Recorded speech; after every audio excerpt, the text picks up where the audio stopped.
नमस्कार, मैं विकास कुमार आपका बहुत बहुत स्वागत करता हूं हमारे यूट्यूब चैनल राजटेक पर। तो जैसे कि आप यहाँ पे जैसे कि 15 अक्टूबर से ही जो है आदर्श आचार संहिता जो है लागू हो गया है झारखंड में। तो इसमें से बहुत सारी योजनाओं को बंद हो जाने वाला है, तो बंद हो जाएगा। तो योजनाओं पर जैसे क्या प्रभाव पड़ने वाला है, तो 16 अक्टूबर से जो है योजनाओं पर बहुत बड़ी बदलाव होने वाला। तो यहाँ पे आप थंबनेल में देख सकते हैं कि यहाँ पे योजनाएं बंद, मतलब कौन सी योजना बंद हो जाएगा, कौन सी योजना यहाँ पे जो है वो बदलाव किया गया है।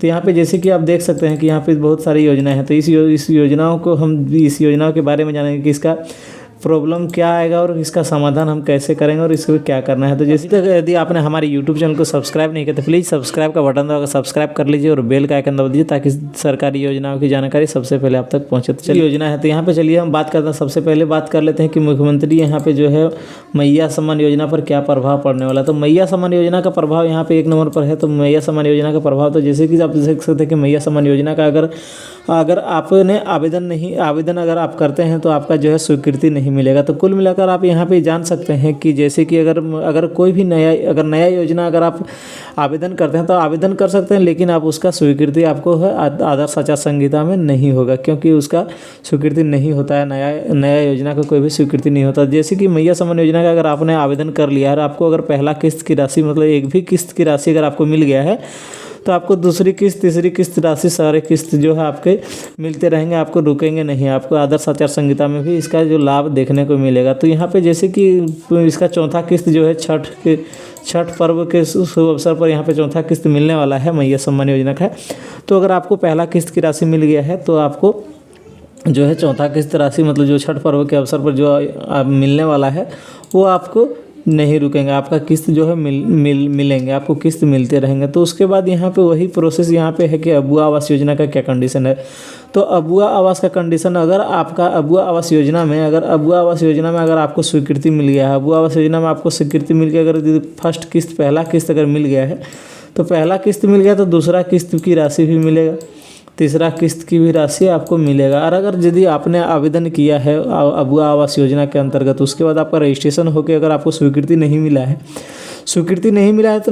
तो अबुआ आवास योजना का स्वीकृति आपको नहीं मिलेगा, नहीं आपको कोई किस्त। आदर्श आचार संहिता खत्म होगा तो आपको जो है अबुआ आवास योजना का लाभ मिलेगा। अगर आपको अगर एक भी किस्त अगर मिल गया है तो आपको किस्त जो है आपको मिलते रहेंगे। जैसे जैसे आप काम करिएगा तो आपको यहाँ पे पहला किस्त, दूसरा किस्त, तीसरा किस्त आपको अबुआ आवास योजना के अंतर्गत मिलते रहेंगे। तो उसके बाद यहाँ पे आ गया पीएम आवास योजना। तो पीएम आवास योजना का क्या होने वाला, तो पीएम आवास योजना का भी सेम प्रोसेस है। तो अगर आपका रजिस्ट्रेशन अगर हो गया है, जैसे कि पीएम आवास योजना का अगर आपने रजिस्ट्रेशन करा लिया है, अगर आपको पहली किस्त की राशि अगर आपको मिल गया, काम स्टार्ट हो गया आपका, तो आपका है रेगुलर जो है कि आप अपना जो है किस्त को, काम को कंप्लीट करते रहिए, उस हिसाब से आपको जो है किस्त मिलते रहेंगे। और अगर आपने आवेदन किया है और अगर आपका जियोटेक हुआ है और आपको स्वीकृति नहीं मिला है तो आपको इसमें आदर्श आचार संहिता में आपको स्वीकृति नहीं मिलेगा और नहीं आपको इसमें कुछ और प्रभाव, मतलब यही आपको प्रभाव पड़ना। तो इसका समाधान यही है कि आपको इंतज़ार करना होगा जब तक कि आदर्श आचार संहिता खत्म नहीं हो जाता, उसके बाद ही जो है आपका पीएम आवास योजना का जो है काम आगे बढ़ेगा और आपको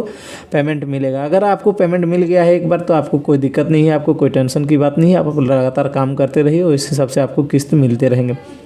तो यहाँ पे जैसे कि तीन है मैया सम्मान, अबुआ आवास योजना, पीएम आवास योजना।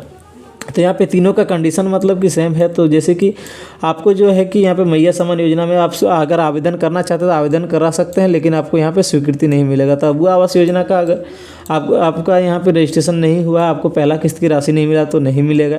तो पीएम आवास योजना में सेम कंडीशन है। उसके बाद यहाँ पे चलते हैं आगे में, यहाँ पे देख सकते हैं कि आप नीचे देखेंगे यहाँ पे कि जो है पीएम विश्वकर्मा योजना। तो पीएम विश्वकर्मा योजना का यहाँ पे क्या कंडीशन है, तो पीएम विश्वकर्मा योजना जो है आपको अगर आपने पहले से अगर आपने आवेदन किया है तो इसमें भी यही है कि आप आवेदन करा सकते हैं, लेकिन आपको स्वीकृति इसमें नहीं मिलेगा। नया योजनाओं में जो आदर्श आचार संहिता में कोई भी जो है कि योजना का स्वीकृति नहीं होता है, नहीं कोई योजना का शिलान्यास होगा, नहीं कोई योजना का स्वीकृति होगा, नहीं कोई नया योजना का आरंभ कर सकते हैं। तो ये हो गया। तो पीएम विश्वकर्मा योजना का सबसे पहले आपको स्टेटस चेक कर लेना है। इसका जो ट्रेनिंग अभी जारी है, अगर आप इसके क्राइटेरिया को फॉलो करते हैं तो आप पीएम विश्वकर्मा योजना का ट्रेनिंग ले सकते हैं। अगर आपका अप्रूव हो गया तो इसका पीएम विश्वकर्मा योजना का जो है योजना का जो है 4 स्टेप में वेरिफिकेशन होता है। पंचायत कार्यालय में होगा, उसके बाद आपका पंचायत कार्यालय होने के बाद डीएम होगा, उसके बाद एफओ होता है, उसके बाद डीसी से होता है। तो डीसी से होने के बाद जो है आपका यहाँ पे फाइनल अप्रूव हो जाने के बाद आपका अगर हो गया है तो ट्रेनिंग आप यहाँ से ले सकते हैं, क्योंकि अभी अगर आपका ट्रेनिंग में नाम आता है तो आप ट्रेनिंग कर सकते हैं, क्योंकि इसका ट्रेनिंग अभी चल रहा है। तो इसमें आपको यही प्रभाव मतलब होगा कि आप नया आवेदन करेंगे, लेकिन आपका इसमें अप्रूवल नहीं मिलेगा, मतलब कि आपको स्वीकृति नहीं मिलने वाला है।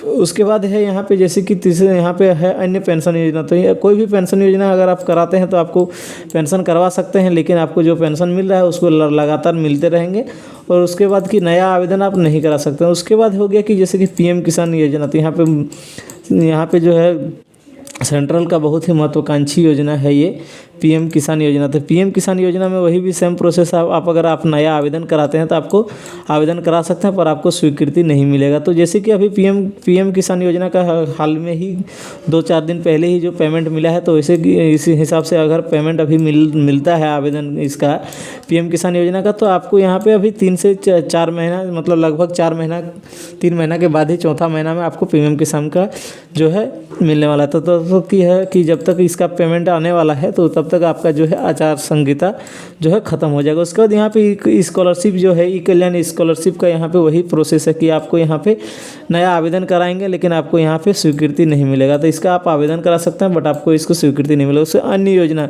तो यही प्रोसेस है, आप यहाँ से करवा सकते हैं। आप कोई भी चीज़ का आवेदन करा सकते हैं, लेकिन आपको जो है कि स्वीकृति नहीं मिलेगा। तो इस तरह से आपको क्या करना है ना, जैसे कि अगर मैया सम्मान योजना में आप आवेदन किए हैं तो इसका स्वीकृति हो गया है, तो आपको किस्त मिलने का बहुत, मतलब कि अगर स्वीकृति आपको अप्रूव हो गया है तो आपको कुछ चांस बनते हैं आपको मिलने का। कोई भी मतलब है जब आवास पीएम आवास अगर आपका रजिस्ट्रेशन हो गया तो पेमेंट मिलने का चांस रहता है। अगर नहीं हुआ है तो आपको स्वीकृति नहीं हुआ है तो स्वीकृति अभी नया जो है आदर्श आचार संहिता के उल्लंघन के खिलाफ हो जाएगा। तो उसमें जो है नया पेमेंट आपको कोई भी चीज़ का नया पेमेंट नहीं मिलता है, ना ही आपको स्वीकृति मिलता है। तो आशा करता हूँ कि वीडियो में जानकारी सही लगा तो प्लीज़ एक लाइक कर दीजिएगा, और हमारे वीडियो को तो अगर पहली बार देख रहे हैं तो चैनल को प्लीज़ सब्सक्राइब कर लीजिएगा और बेल का आइकन दबा दीजिए, ताकि हमारे वीडियो का लेटेस्ट नोटिफिकेशन आप तक पहुंच सके।